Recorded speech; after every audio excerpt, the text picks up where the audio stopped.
Walmart, Apple, Adidas, Nike. Do you know what's common between these brands? They all outsource manufacturing to China. Look at the numbers. 70% of Walmart products come from China. 75% of Apple products are made in China. 25% of Adidas products, 46% of Nikes. These are big numbers. And they make you wonder, what does China have? Why do brands prefer manufacturing there? Even now, when China's global image is in a shambles, when questions are being asked of its policies, its treatment of the Uyghur Muslims, its crackdown on the COVID-19 protesters, its cruelties on the forced laborers, and its suppression of democratic movements. How then is China still the world's factory? Why are brands finding it tough to decouple from Beijing? Hello and welcome. You're watching Gravitas Plus with me, Gambhir. And I come to you with a question. Why do foreign firms find it hard to leave China? We know they want to. They've been talking about it for the last 2 years. Look at some recent headlines. Companies are fleeing China for friendlier shores. Big multinational companies moving out of China. Yes, manufacturing really is leaving China. These are all stories from the last 2 years. But do they depict the reality?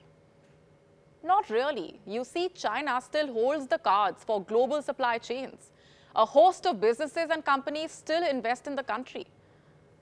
Have a look at these numbers. In the first 4 months of 2022, foreign direct investment into China grew by 26.1% on a year-on-year basis. Last we checked, it stood at a whopping $74.47 billion. What does this tell you? That despite all their lofty pledges, multinational firms are still relying on Chinese supply chains, and they seem to have no intention of ending this reliance. I am not saying this, surveys are. Take this one, for instance. It was conducted by the EU Chamber of Commerce in China.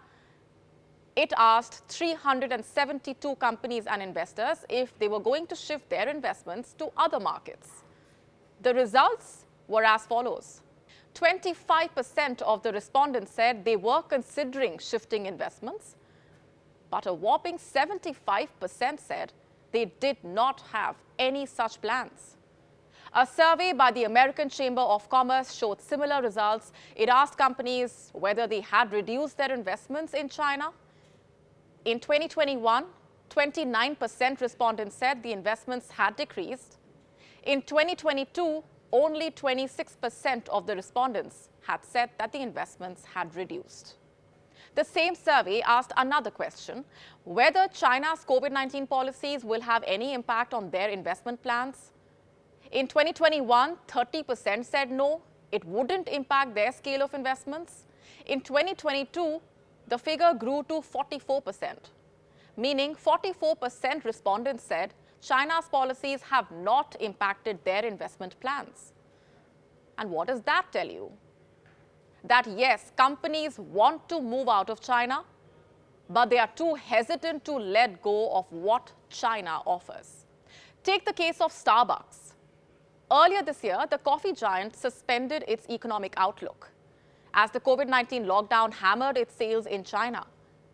But a few months later, Starbucks said it still expects its China business to be bigger than the US in the long term. Same story with Apple. Earlier this year, the company said it was relocating its operations to nearby nations. It said the COVID-19 disruptions were hurting its business. But despite this, Apple's smartphone shipments in China jumped sharply in the second quarter of 2022.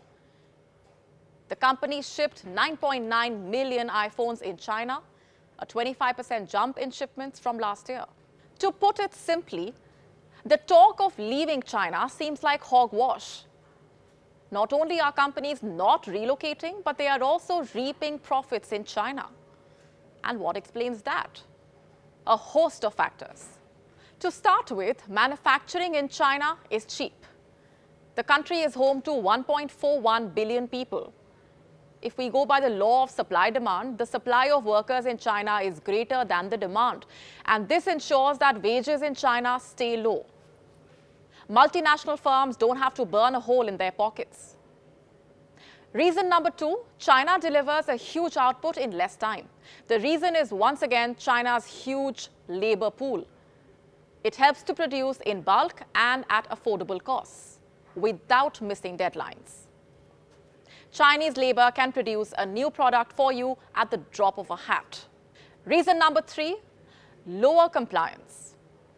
Chinese factories don't follow laws and guidelines which the rest of the world does, especially when it comes to child labor, forced labor, health and safety norms, wage laws, and environmental considerations.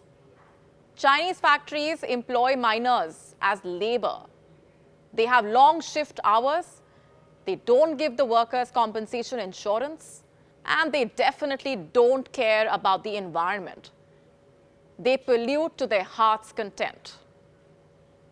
This makes it easier for global brands to manufacture in China, and they can avoid the rules and regulations they would be subjected to in other countries. Reason number 4, easy market expansion opportunities. And this one's fairly simple.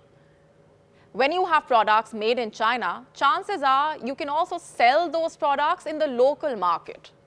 With over 1.4 billion potential customers, you get the promise of good returns. And there is data to prove this. According to one estimate, Chinese citizens account for a quarter of the global retail sales, nearly a third of jewelry and handbag sales, and 2/5 of automobile sales. And that's not even all. According to The Economist, over 13 multinational firms report a revenue of $10 billion each year in China. Which multinationals are these? The obvious suspects: Apple, BMW, Intel, Siemens, Tesla, and Walmart. They are all minting money in the Chinese market. So the revenue is a key factor as to why brands don't leave China. I have some more numbers for you. In September this year, the number of Starbucks stores in China reached 6,000. The company said it plans to increase its stores by 50% and establish over 9,000 stores in the country by 2025. And then we have Apple. In October this year, Apple's monthly market share in China reached 25%. This was its highest ever monthly market share in the country. In fact, during October this year, 1 in every 4 devices sold in China was an iPhone.